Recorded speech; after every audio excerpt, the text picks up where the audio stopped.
This happened a lot of times until last season. It hurts deeply. It's not too late for Trey Turner to do a super spreader on the Dodgers too. No, at least we know that he's had it, so you can't give it to him.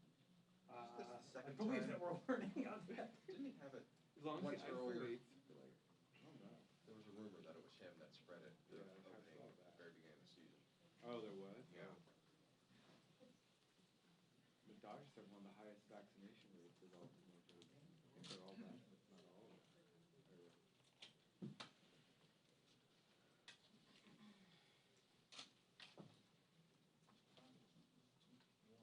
Like the Rams do, but then the Redskins have a very low number, and their coaches had cancer, so he's like disappointed. What color bounce is this? 44? It's fine, we don't even need Trey Turner, we just need Max Scherzer. 24. 44. I was like, what? 44.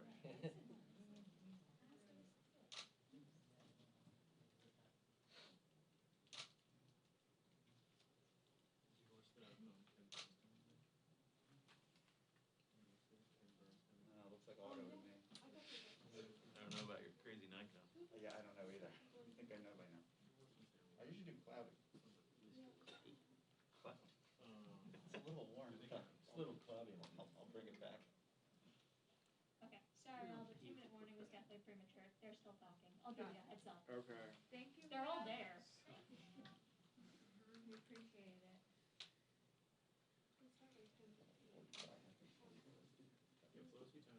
Yeah, we're still 6 minutes ahead of schedule. Shade. Yeah, but the screen on that one. Going cloudy plus 3 blue. Maybe 4 blue. Why not? I'll go 4.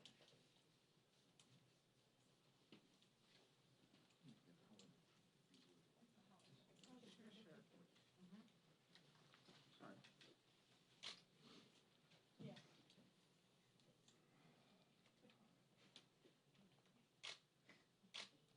Right. Thank you.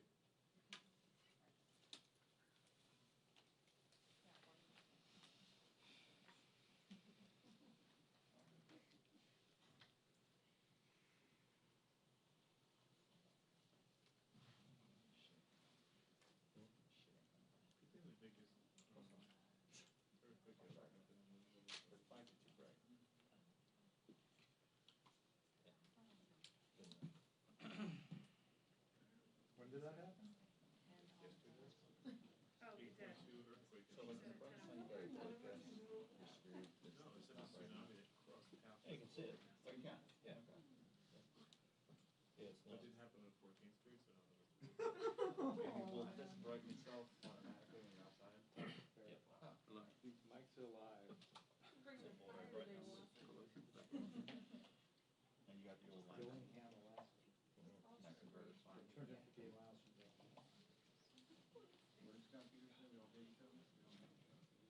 Yeah. Yeah, he was like, we all just, we're all sick of it. See, I'm older, I've already I exhausted. yesterday, like just an interview with Congress person. Just a burnt out shell of former hate. Do you remember when that immigration bill fought on the floor 2 summers ago? When the child abuse. Oh, yeah. We had to write a news story. I remember the quote. Did you remember going down the line? And that was before our house. I think it was a.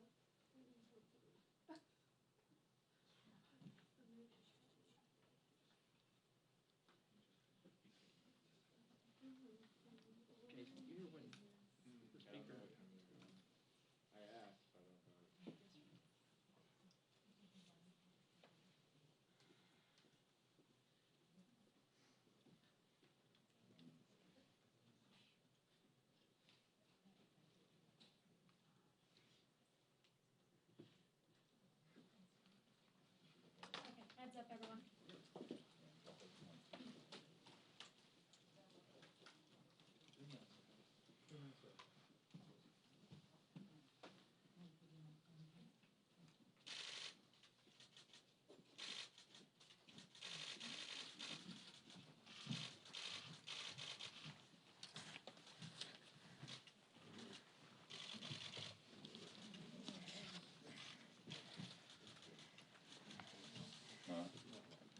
Okay.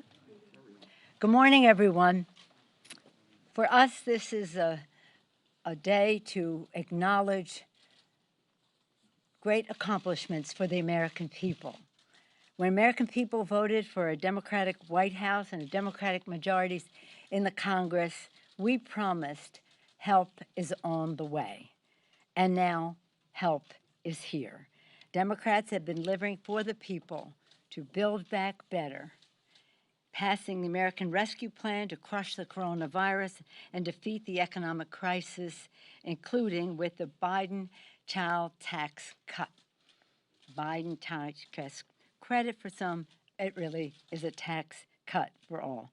Passing landmark laws for equal pay, empowering workers, lowering health care costs, creating jobs, rebuilding the infrastructure, and more. Thanks to the Democratic leadership, the Build Back Better economy is working. Thank you, Mr. President.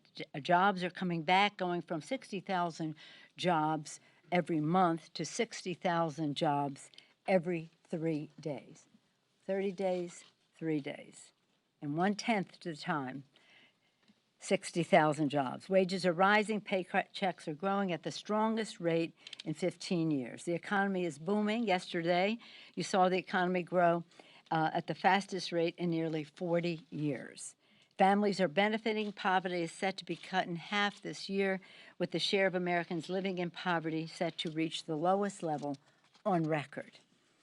But to sustain this growth for years to come and to ensure that we can share in its benefits, that all can share in its benefits, we need to be transformative in terms of how we go forward with infrastructure investments and reconciliation bills that truly meet families' needs. We will build back better with more jobs, cut taxes, and lower costs for all. We're proud to be here with our dazzling chairs of the committees who made so much of this possible. You'll be hearing from Leader Steny Hoyer, Whip Jim Clyburn, Assistant Speaker Catherine Clark, and our committee chairs stand ready to answer any questions about what is happening. Right now, we are celebrating record-breaking accomplishments on passage of the appropriations bills, thanks to the virtuoso performance of our great chair, Rosa DeLauro. We are just so grateful to Frank Pallone for, in every one of the bills for the last year and a half, that he has been there to help with crushing the virus, and now truly doing so, and actually having an impact on the infrastructure legislation as well. Our chair, Peter DeFazio, is just a maestro at all of this. He knows issues that relate to infrastructure better than anyone. He's been at it for decades on the Committee of Jurisdiction, and now so proudly for all of us as its chairman. But he also knows how to save the planet, and the combination of those two is absolutely essential at this time. And Richie Neal, my goodness, everything goes through Richie Neal's committee. Thank you for the child tax cut. Thank you for so many other things that I'm sure you will tell us about. Richie said, you know, everybody goes out and makes investments and then comes to us to pay for them. We want to initiate some of our own ideas about this. Child tax credit, family and medical leave, child care, so many issues. Thank you to the Ways and Means Committee, and the list goes on. We're also joined by our distinguished chair and vice chair of the caucus, Congress, Mr. Chairman Hakeem Jeffries, Vice Chair Pete Aguilar, and the chair of our DCCC, who knows why we have to make sure the American people get the message, because it is in their interest. With that, I'm very pleased to yield to the distinguished, I have to say it right. Chuck said I didn't say it right yesterday. Distinguished Democratic leader, Majority Leader of the House, Steny Hoyer. Well, thank you very much. Good morning, everybody. The Speaker said it. The last time the economy grew at this pace and it was so good, Ronald Reagan said it was good morning in America. What an extraordinary first 7 months we've had in the Congress of the United States. We infamously started out with a tragedy for our democracy. And yesterday we dealt with that in a bipartisan way. House Democrats have gotten an extraordinary amount of work done, this Congress, on behalf of the American people. And one of the most important things we've done is enacting the American Rescue Plan. Reached out and lifted up millions, tens of millions, hundreds of millions of Americans. And the economy shows that. Economic numbers show the impact of this law is having substantial positive effect, with the economy growing at its fastest pace in 4 decades. That law directed resources to speed up vaccinations, allowing for the safe reopening of businesses and schools, returning millions to work. Nearly 70% of the adults in our country are now at least partially vaccinated. We need more, much more. We need everybody to become vaccinated. But we provided for quick access and universal access. Now everybody needs to take advantage of it. Nearly half of our total population is fully protected, but we see today that that is not enough, and the President is urging, and we are urging, more. Unfortunately, some of our colleagues have for too long said it really wasn't necessary. More than 300 million vaccinations have taken place since President Biden took office. That is a success, and one we need to keep building on as we work to get every American vaccinated. The law also provided another round of direct payments that have helped keep families afloat, with 171 million direct payments going out the door, lifting not only those 171 million people, but our economy. The American Rescue Plan also launched the expanded middle-class tax cut we call also the child tax, to make sure that children can make it in America and are lifted up in America. As a result of that action, 30 million American families received their first monthly payments in July of $300 for each child under 6 and $250 for each child from 6 to 17. With a lump sum payment of the balance when they file taxes next year, they will mean $3,600 for each child and under 6 and $3,000 for children ages 6 through 17 in 2021. That is prioritizing children in America. This middle-class tax cut is having a real impact on families, helping them afford everyday expenses and to purchase goods, which helps the economy. Across the country, more than 4 million children will be lifted out of poverty by this expanded child tax payment to families. And it's projected to cut the child poverty rate by as much as a half. That's God's work.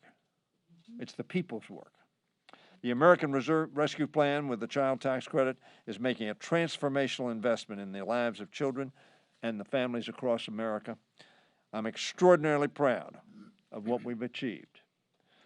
A lot of legislation that the American people were told that we would do has been done. It sits in the Senate, and hopefully it will be adopted to the benefit of the American people. Now I want to introduce my good friend, the Whip, who has been so critical to the success that we've had in the House of Representatives on passing this historic legislation, Jim Clyburn of South Carolina. Jim? I thank the leader for yielding. I thank the speaker for the tremendous leadership that she's given to this caucus, and I thank all of my colleagues here who have been so good on all of these issues. Our chair, our assistant speaker, the chairs of our various committees. I think we saw on yesterday, or reports today, of what happened in Georgia on yesterday involving the issue of voting. Among the things that we have done, we've passed H.R. 1, and we sent H.R. 1 to the Senate, and the Senate is now exerting its will as it relates to that language. We have not yet passed H.R. 4, and I want to speak to that because some of the reporting of that is not quite accurate. H.R. 4 was basically a renewal or getting beyond or trying to get beyond the Supreme Court's decision as it relates to the 1965 Voting Rights Act. 9 years ago in Shelby v. Holder, the Supreme Court said to us that the formula in Section 4 that triggers pre-clearance of Section 5 was outdated, and we needed to redo the formula. The Speaker then authorized several people to go about the business of updating the formula. Now, when you deal with that, you got to go out, you got to gather facts, and you put that all together. And we've done it. Both the committee that G.K. Butterfield was working with, they've had all of their hearings. They've developed a record. Judiciary Committee chaired by Jared Nadler, they've had theirs, and they are now putting all that together, and we expect by next week they will lay out, we hope, on the anniversary date of the signing of the 1965 Voting Rights Act, which was August 6, 1965, several months after Bloody Sunday. And so that's the date that we have decided to roll out H.R. 4. Now, H.R. 4 then goes to the Senate. We have heard with all of the negotiations we've had with various people that there is even Republican support for H.R. 4. How much Republican support, we don't know. But we do believe that we have a very good product. And there are two things we have to keep in mind when we talk about voting rights. Number one, the original 1965 Voting Rights Act dealt with a history of discrimination. And that's why that act was, well, 6 states were the targets. And therefore, we had to have it narrowly tailored, and we had to justify it with this record.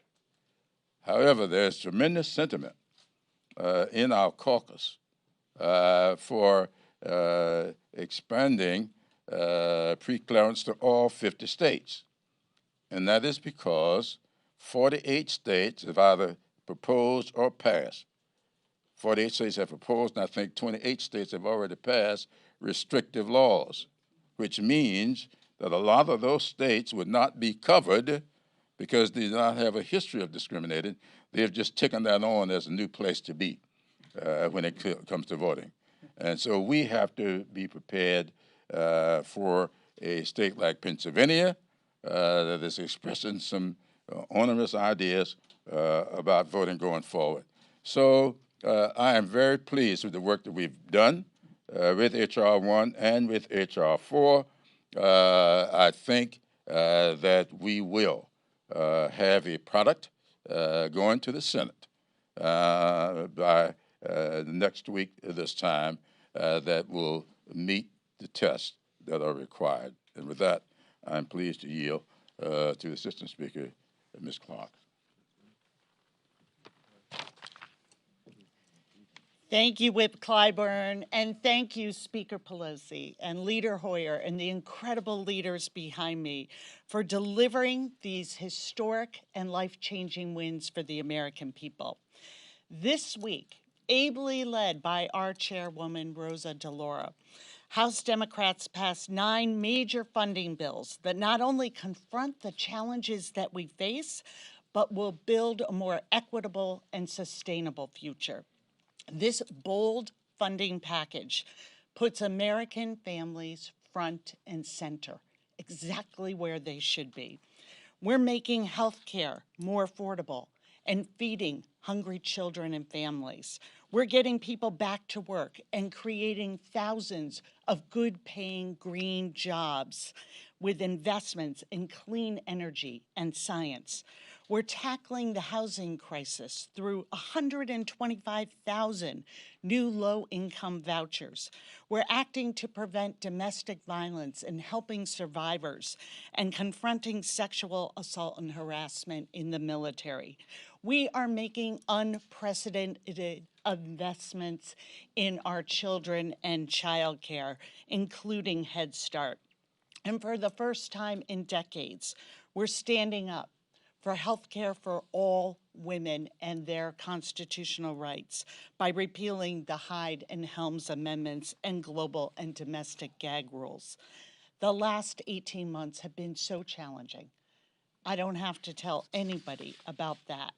But we are meeting, as the House Democratic Caucus, these historic challenges with historic progress. Our message to the American people is simple. We see you, and we are building an economy that includes you. From the American Rescue Plan to the funding package, and next through infrastructure, we are rebuilding our economy with equity at the center and with jobs and opportunity as our promise. We will ensure that every American, every woman and child has a fair shot at success. Thank you. It is a good morning indeed, and I yield back. Thank you so much. Listening to our leadership go over so many of these things, I think it would be important to put an exclamation point on some of this, starting with the child tax credit. As our distinguished assistant leader said, it's about the children, as Steny referenced. It's about the children. Oh. It's about he has floor duty, about the children. Mr. Neal, would you like to put an exclamation point on all of this? Thank you. Sure. I mean, I thought, thanks to the speaker for her leadership, a reminder of how grim things were 17 months ago when we stepped outside of her office just past midnight with our first plan, and then the HEROES Act that she largely authored after the CARES Act, which saved the American economy, and then the President's Rescue Package. When you think of what was accomplished, including the child credit, which we expanded now into more middle-class households across the country, it's going to have a profound impact. And clearly, to sit in the Oval Office with the President and say to him, we're going to include the child credit, and he said, I'm going to support you, and to talk about the dependent care credit, the expanded EITC, family medical leave. And there are 2 million people across America who sleep every night now knowing that their pensions are not going to be lost because of the multi-employer pension plan progress that we put forward. So we made it possible for people to simultaneously increase demand, because supply will certainly follow. Those are basic economic realities, but I can't tell you how extraordinary it is when you pick up that Times report yesterday morning to say that poverty rates have been cut in half just because of the work that we've done. And when you continue, as Steny pointed out, 170 million people receive direct benefits from the federal government. There's a role for government in our lives, and the direct intervention of the federal government on 3 successive occasions have helped turn around this economy. 22 million jobs were lost, and now we're back to pre-pandemic levels. That's, I think, what we are acknowledging today, but it was the work of the Democratic caucus, patience, but not to miss the point how important it is to have a Democrat sitting in the White House. That was somewhat what the distinguished chairman mentioned happened early in the administration of Joe Biden. Part of that rescue plan was the work of the Energy and Commerce Committee. Mr. Chairman, do you want to brag about some of what's there and what's to come? Well, I'll just mention 2 points relative to health care. First of all, during the whole time of the COVID crisis while Donald Trump was president, we were constantly hearing complaints about lack of supplies, inability to get help, whether it was testing, vaccines hadn't started then, to the American people. And all that has just completely turned around since Joe Biden and since the Democrats have been in the majority in both houses in Washington. And if you look at the American Rescue Plan, in terms of the money that went out and the way that we've been able to handle the COVID crisis. I mean, I know that we're not totally there yet. We have the Delta variant, and We still are wearing masks. But the bottom line is that we don't have those supply chain problems. More and more people keep getting vaccinated. More of the vaccine gets out. It's really now a problem of getting people to take the vaccine. Not that it's not available. It's generally available. So I think that there's been a real change in terms of our ability to handle this pandemic and make significant progress. And then the other thing I would say is health insurance. You know, in the American Rescue Plan, we made permanent the subsidies and the help for people to pay for their health insurance. And the number of people that have signed up for Obamacare or the Affordable Care Act is unbelievable. Huge numbers, huge increases. Part of that is because we had the outreach, you know, we did the advertisement and we did everything to make people sign up, but also because of the subsidies, which were significantly expanded. And so we just want to continue that. If you look at what's being proposed in the infrastructure bill, whether it's health related or it's in terms of creating jobs and addressing some of the other infrastructure concerns, we're just going to build on these successes. I think that we're at the point today where we can take a victory lap, if you will, for all that we've done, but also make a commitment to the American people about how much more we're going to do. Thank you, Madam Speaker. Well, in this time of Olympics, I like the victory lap comparison. Again, chronologically, next we did the INVEST Act, of which we are very, very proud. I spoke earlier about the credentials that Mr. DeFazio brings to this subject. I would like to yield the podium to him. Well, thank you, Madam Speaker. Before I go to the INVEST Act, I'd like to point out some of the things in the rescue package. You know, a lot of people are complaining today because the planes are full, they're crowded. There wouldn't be many planes in the air today if we hadn't done, you know, the numerous packages to save the aviation industry. It's 11% of our economy. Our economy would not be booming the way it is today had we not saved that industry. If a pilot got laid off, then it could take up to a year and a half for them to get recertified to fly a plane again. Flight attendants, a minimum of 3 to 6 months, much longer probably. So that was tremendous. We also saved the transit industry. You know, people are now starting to go back to work. They're starting to move around more. Transit wouldn't have been ready and it wouldn't be there if we had not supported the transit agency through these packages. So those were incredible things that we tend to forget about. We did them, we saved them, you know, what, so what? No, those were amazing things that we did that wouldn't have happened without the Democrats running the House. Now the INVEST Act, you know, I set out an objective to deal with our crumbling infrastructure, to deal with it in a way that also dealt with climate change, to create millions of good paying jobs, to reach into areas that of persistent poverty, you know, provide new transit options, you know, a whole host of things. I'm not going to regurgitate all that again. Right now, we have not yet seen a bill out of the Senate, so I can't particularly comment on it. I have been engaged, though, with my colleagues, my Democratic colleagues, who have chairs of jurisdiction, and with the White House just yesterday. And I'm expressing a strong desire that should the Senate pass a bill, that we should conference that bill and work out our differences. We've already passed a major bill in the House.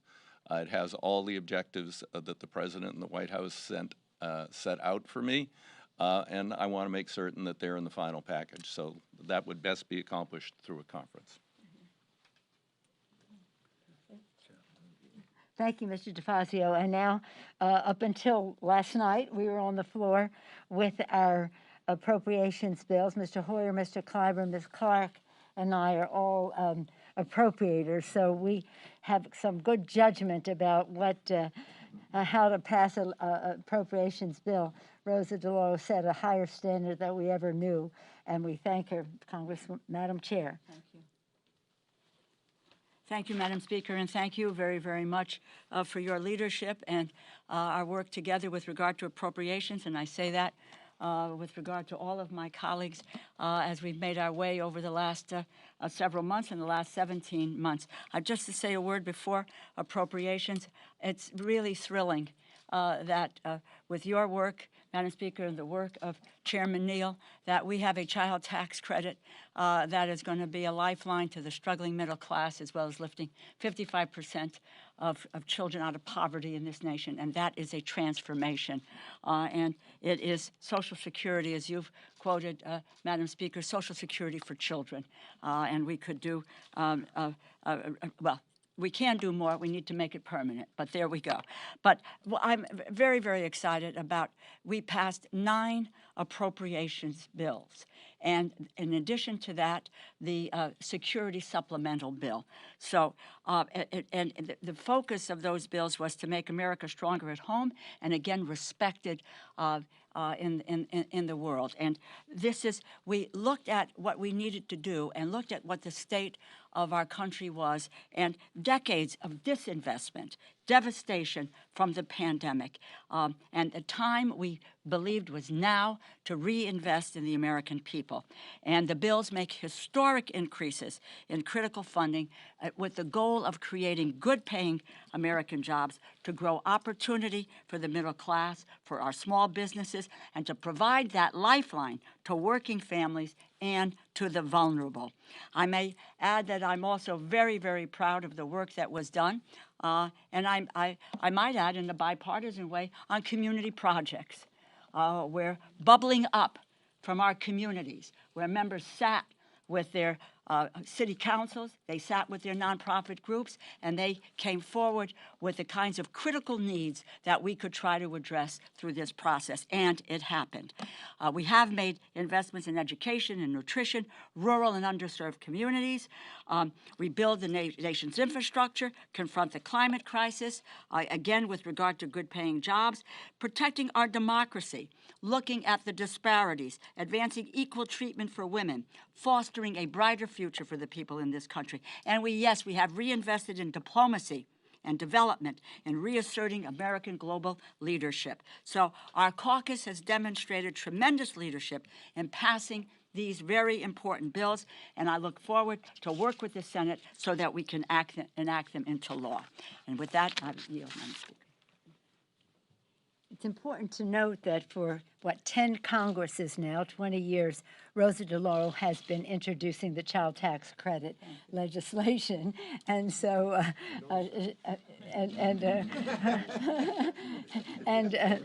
Mr. Neal has been a partner in all of that. But as far as Rosa is concerned, as usual, she was persistent, dissatisfied, and relentless, and the children benefit. To make it known to the public, that build the consensus in our caucus, our distinguished leadership of the House caucus, Mr. Hakeem Jeffries and Pete Aguilar, who is an appropriator as well, have given us a forum to build that consensus. And our distinguished Chair, Sean Patrick Maloney, he is trying to convey that message to the American people so that people will take advantage of the opportunities that are there. They and all of our chairs stand ready to answer any of your questions. Questions? Yes, ma'am. Madam Speaker, just on the issue of voting rights, can you tell us a little bit more about your meeting with President Biden today? And more specifically, when is it? And also, if you can tell us if you do have H.R. 4 ready next week, when you intend to bring it up on the floor.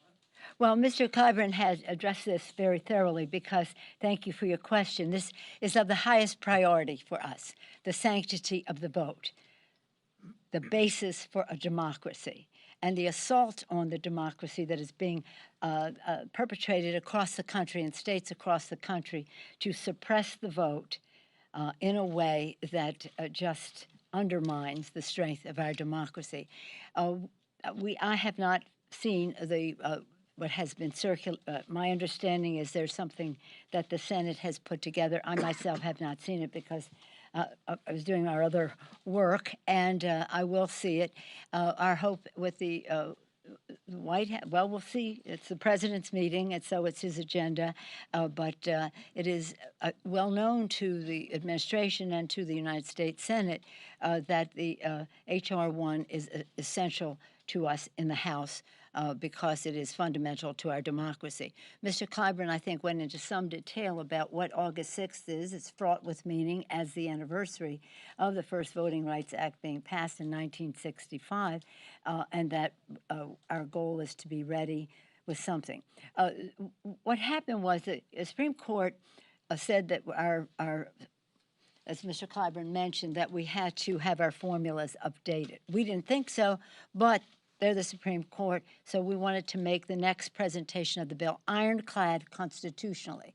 We were on a path to do that until just a few weeks ago, the court again made an assault on the Voting Rights Act on Section 2, and so we had to go back to make some modifications.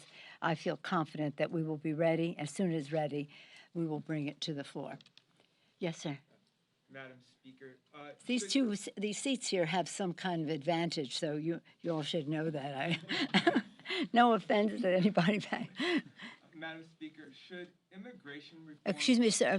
Mr. Clyburn, did you want to add anything on the voting? Anybody? Mr. Jeffries? No? Okay. Yes, Thank you, Madam Speaker. Madam Speaker, should immigration reform be in a budget reconciliation bill? And if it is and the Senate parliamentarian rules it out, should Senate Democrats overrule the parliamentarian to include it? Well, I'll just address the first part and yield to Mr. Aguilar to speak to that. He has been a real leader on this issue and working very hard on it. I do believe that immigration should be in the reconciliation, some piece of that in the reconciliation. I never go into Senate rules. Mr. Aguilar? And I don't think I'll go into Senate rules either. Yesterday, I was pleased to join Chair Lofgren and Chair Nadler, as well as Chair Durbin and Chairman Menendez, and a group of others in the White House to talk to the President about this and to reiterate our support for reconciliation, including immigration proposals. We should be guided by, and I know the chairs and the people behind me, speak to this as well. We should be guided by providing the greatest good for the greatest number of people in our country. And so including a path to citizenship for those with DACA status, TPS, essential workers, and those farm workers, bipartisan bills, most three of those proposals, bipartisan bills that this House has passed under the leadership of the Speaker, the leader and the whip. And so that's what we should be guided by. And that's the President's commitment, is that he will continue to support, he will speak out on this. We appreciated it. And without speaking to the Senate discussion, we're going to be guided by providing a path to citizenship for those in our country who know of who this is their country, as the Speaker has said time and time again. Thank you. Just for your information, I'm sure most of you know this, but to qualify for being included in a reconciliation bill, the proposal has to have an impact on the budget. We have clear numbers to that effect to go forward. So again, without going into how the Senate considers something significant or not, we won't go into that and what the Senate should do if not. But we know we have a very good case for this to be included. You said in your letter last night it's a moral imperative for Congress to extend the eviction moratorium. Yeah. Are you frustrated that the administration took so long to make that ask of Congress? And is it your... I'll be happy to answer that, but let's stay on subject here, and then I'll come back to that, okay? Any questions on our agenda? I know some of our other colleagues want to weigh in on that. Yes? I was hoping to get more clarity on voting rights. I heard Mr. Clyburn say, I think that we will have a product going to the Senate by next week this time that will meet the tests that are required. Does that mean there will be a House bill, and will you bring the House back for a vote? Mr. Clyburn, would you like to speak to that? Well, H.R. 4, or the John R. Lewis Voting Rights and Advancement Act, is what we renamed it, has, the the bill last year was based upon issues that we were aware of and that were before us. As the Speaker said, 2 weeks ago, I guess it was, the Supreme Court issued another opinion on the Voting Rights Act of 1965. And so therefore, we are including our language as to what will fix that, as well as what will get us to where we ought to be on pre-clearance. Now, I know we are supposed to be out next week, but I also am realistic enough to know that we may not be out next week or the week following it. So we are going to get this bill prepared, hopefully announce what it is on August 6th, a bill that can go to the Senate. When it goes to the Senate is when we get a chance to vote on it. And may I just say, let's not get ourselves too concerned about a date. The date of August 6th is so important to us, fraught with so much meaning historically, so much pointing to the need for us to perpetuate what was what in that first bill. But when it is ready is when we'll call members back, and when it is ready is when it will be ironclad constitutionally. And I salute the distinguished whip and the members who are working on this very important piece of democracy. There are other issues like nullification of election. There are other things that we have to deal with in the H.R. 1 beyond what was in it originally, because in the last election and since then we have seen further undermining of the vote. Mr.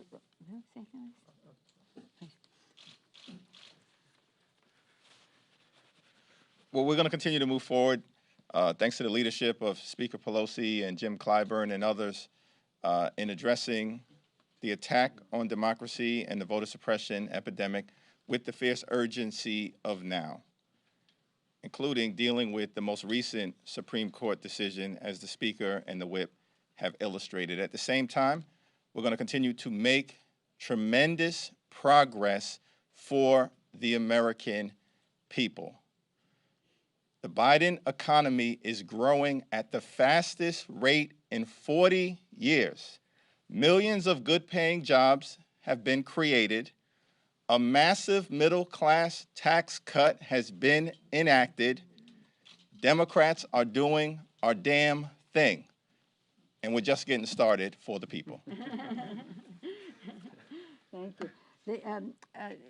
Where the rubber meets the road, where the rubber meets the road on voting is, of course, in the elections, and I wanted to have our distinguished chair of our DCCC, Mr. Sean Patrick Maloney. By the way, today is his birthday.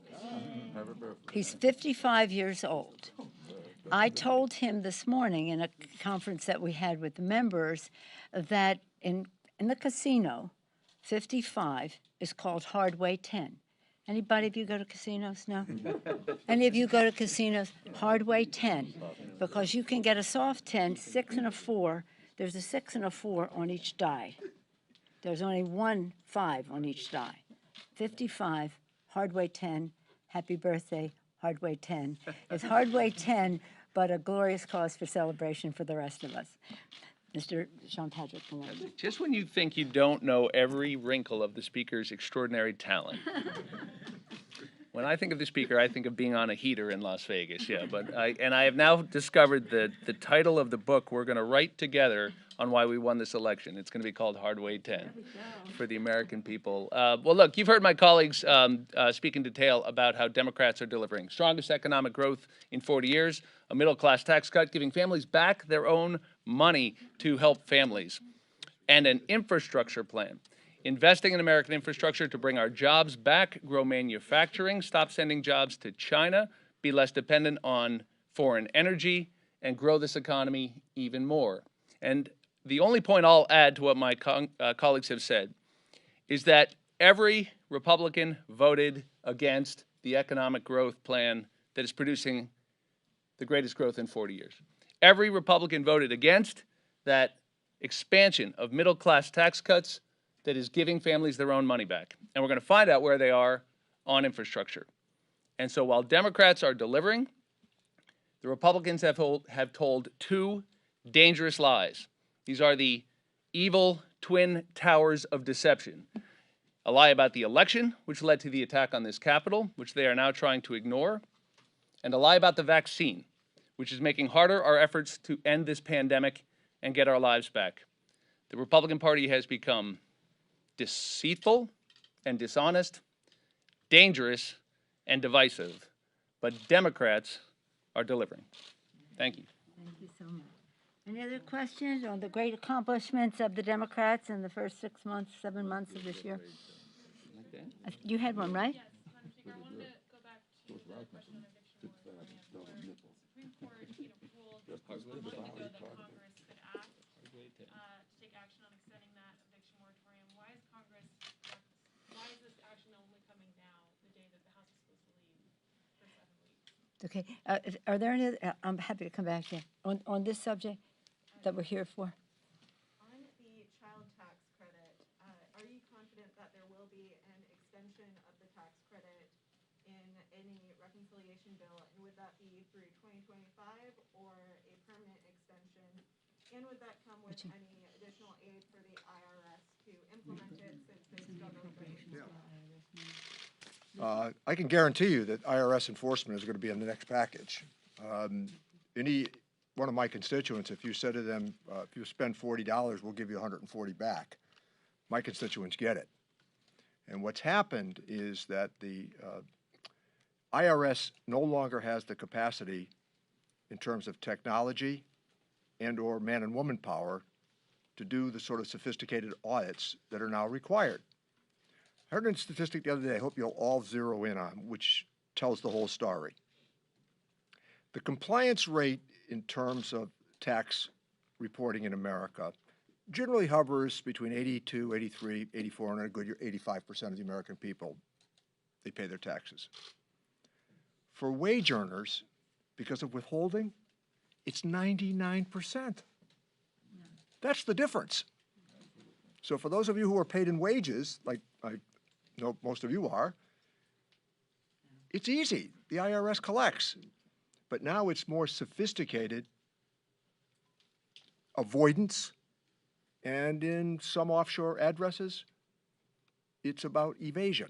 And there's a distinction between the two, I know, because in settled law, you approach it differently. The child credit, my intention is to make it permanent. I must tell you the reviews are extraordinary so far, and I think part of it is because of the expansion of income levels for people who could secure that. And the other part of it has not been really reported. Some of the Christian conservative groups in America are really fine with this. They're pretty happy about it. They tend to vote on the other side, but they like this as an initiative. So I think as we go forward, the two questions you've asked, I hope have been answered. Just very, very quickly, Madam Speaker, as the chairman said, it will be a part of the reconciliation bill, but it is already a part of the Financial Services and Government Appropriations subcommittee, which we just passed in the minibus yesterday. There is increased funding for the IRS, both for enforcement and for the implementation of the child tax credit. And we are told by the IRS, one is that we leave about $1 trillion on the table because of their, over the years, the inability for them to have what they needed with technology and staffing to make up that difference. And if you think about it, it's $1 trillion in what child poverty costs us in this country. And so what we want to try to do is to make sure they have the tools that they need to both enforce and to implement. Thank you. I just want to say that, again, coming back to the children, the child tax credit, there are many other things that we've had in past legislation in the rescue package, but that need to be even more so in the reconciliation. The Congresswoman, Assistant Speaker Clark has been a champion on child care, child care, child care. So when we say build back better, we're saying build back better with women. Child care, now, not that gentlemen don't, men don't, dads don't benefit from the child care money as well. Child care, family and medical leave, early childhood education, universal pre-K, that is, issues that relate to home healthcare workers, to liberate people from their responsibilities at home in a way that they can go to work, pursue their careers, knowing that their family members are safe. So there's so many things about the human infrastructure that is in that bill, in addition to the child tax credit, which is so remarkable. Thank you for your leadership on child. She relentless, dissatisfied, persistent on the subject. One last question, then I'll go to yours. Yeah, my question is on that exactly, because millions of people right now, of course, are holding their breath as they're watching this eviction moratorium expire. Were you caught off guard by the White House's statement not to extend it? And why did Democrats wait until now, hours before recess ends, hours before this eviction moratorium is going to expire, to try and hold a vote to extend it? Excuse me. Any comments on what has gone before? My colleagues? Any closing remarks? Okay. We're in a situation where the pandemic has, of course, taken its new shape. As we've talked before, these viruses are resourceful. When they are transmitted, they mutate, and that makes it more of a challenge. We know that that is what we are faced with now. And so the Center for Disease Control has talked in a new way about mask wearing, about urging vaccination, and the rest. The moratorium for eviction is a COVID initiative related to the intensity of the issue. And for $46 billion was allocated both in the year-end omnibus last December as well as in the rescue package, $46 billion. This money has largely gone out to the states and local governments to implement and to give to the renters so they can pay the rent, which helps the landlords, of course, too. And the fact is that almost $50 billion was allocated, $46 billion. Less than 10% of that has been spent. Around $3 billion is reported to me, but let's say it would be 10%. Why should the renters be punished for the fact that the system did not put money in their pockets to pay the rent to the landlords? So that's where we come to this. It's like, well, CDC, you have defined this, and these people have not gotten the money. So I think this is something that will work out. It isn't about any more money. The money is there, resting in localities and governor's offices across the country. So we would like the CDC to expand the moratorium. That's where it can be done. And then, and of course, with the public message of governors, mayors, et cetera, give the money for its purpose to the renters. So this is to me, a very an imperative that it be done, and that, as I say, timing is not everything on this, except that the moratorium ends. But again, if they know that the money will be released, then we'll go there. There are all kinds of talk among lawyers who thought this and that in the executive branch. I don't know. I don't want to be critical of what they have because they just made the statement yesterday. But we are we're not going away from this issue, whether it's now or shortly thereafter. It is, I mean, have you ever seen an eviction? Sometimes even the law enforcement people go into these apartments are crying because they know they're going to do something that's going to put babies' cribs out on the street, personal belongings out on the street. It happens like that. Passers-by can even take that stuff. These people have been evicted, now have to find another place to live, to take this stuff that's now been on the street. It is the most heart-wrenching and so in defiance of everything that we say we are about in the Gospel of Matthew. When I needed shelter, you gave it to me, the words of the Lord. So I think that this is something that fairness and justice has to be done. We'll ensure that it does. Thank you all very much. Until the House passes an extension? Well, we're going to have to find a solution.